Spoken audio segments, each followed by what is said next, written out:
I see what you're saying there, but I think we all agree here to stimulate any company to prop it up is to depress other aspects of the economy. So by virtue of propping up the Fannies and Freddies, the GMs, the Chryslers, we're by definition depressing other more productive sectors in the economy.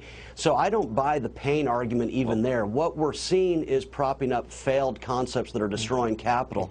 The unseen here is what businesses would sprout up out of nowhere, the Microsofts, the Googles, that would sprout up if the government were not propping up failed entities that are making us weaker, not stronger, and unhappier, not happier. Peter? Yeah, you know, a lot of the pain, though, is going to be for politicians who are going to have to level with the American people and tell them the truth. Politicians are afraid that they might not get reelected if they have to deal with these issues. But sure, everybody is not going to share equally in the pain. Some people will immediately benefit if we stop artificially stimulating the economy. You know, the politicians, it's easy for them to claim credit for saving a job. But what they don't see is the jobs they destroy in the process, the more productive jobs they destroy. Sure, a lot of people are going to be upset if the government gets out of the way and lets housing prices come down and lets certain businesses fail that need to fail. But in the long run, that's the best thing that can happen to the economy, and it's not going to take that long. Free markets work pretty quickly to purge these imbalances from the economy. It might only take 6 months or a year, and then we'll have real growth. Right now, we're creating the next Great Depression, only this is going to be an inflationary depression. Stephen, do you agree with that? Do you think that we're just right now in a direction that we can't, well, it's obvious that we're not going to turn away from this, but if we don't, we can actually create the next Great Depression? Oh, sure. I mean, look, you know, it's not just a theoretical thing with seen versus unseen consequences either. I mean, we can actually look at what's happening with small businesses right now. They're starved for capital. On survey after survey, they list their #1 fear is the threat of more importantly, uncertain regulations. They don't know what regulations are coming down the pike now. And the reason that capital has dried up for them is because we're propping up the Fannies and the Freddies and essentially the financial institutions that failed us before. So, Stephen, you're saying that there's a limited pool of money out there, and with the government going after so much money, it's crowding out money available for other free market enterprises. Well, a lot of capital is locked up in some very unproductive financial giants, right, which are getting themselves healthy again by pretending that their bad assets don't exist, borrowing from the Fed at near zero rates, and then lending to the government at 2 or 3%. I mean, let's start a bank, me and you. We can make a fortune doing that, you know, and so this is why would you lend to a risky startup company when you could just make money risk-free all day? When the president called the CEOs of these major banks to chew their ear a couple of weeks ago, you know, all he wanted to do was try to lecture them about how they need to go out and lend to small businesses. And you know what all they wanted to talk about was? Underwriting more Build America bonds, helping the U.S. government borrow more. It's a safe bet for them, and you know, so that's why small businesses can't grow and can't create jobs. Yeah, in order for business to grow, they need capital. And capital comes from savings. And there are no savings in this country. They're being diverted to the government. They're being diverted to the financial entities.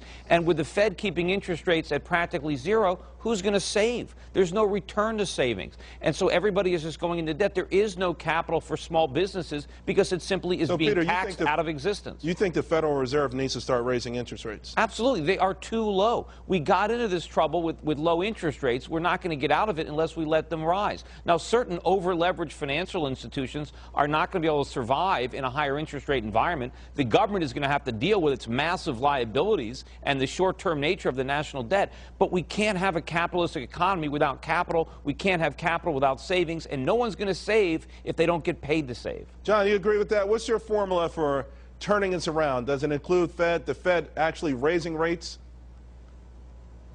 Slightly. My view is I think the Fed should float the Fed funds rate. The interest rate is what intersects supply and demand for capital, and it offends me that a central bank would try to set this rate. And so the ideal thing would be for the Fed to say, we're no longer going to set the rate, let the market set it. It probably rises higher, in which case, as Peter points out, we would get higher savings as a result. But I think the biggest factor here, and this has to come from the U.S. Treasury, is that if you want job creation, you need investment, and a stable dollar is what drives investment. The U.S. Treasury must get serious about defining a dollar in terms of a value that will be the same today, tomorrow, as it will be 10 years from now. That is the #1 thing in my mind. If you want to get the economy started again, stabilize the dollar's value. But Stephen, how can we do that with the Fed monetizing debt and some of these programs out there? I mean, it's really a shock, in my opinion, that the dollar's not even lower.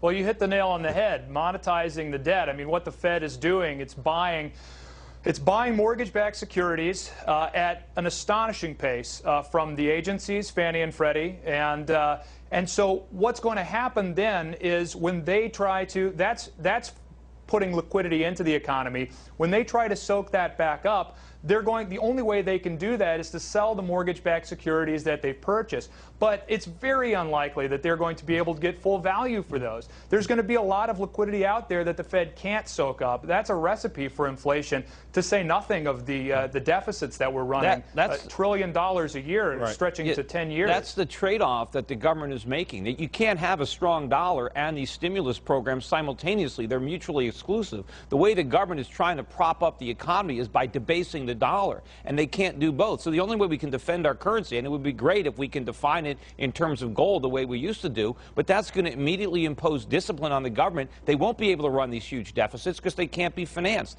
and they're going to have to back out of the financial market because that's the only way they can keep the currency sound. So where are you then, Peter, with respect to inflation? Do you think this is going to be the big story of 2010?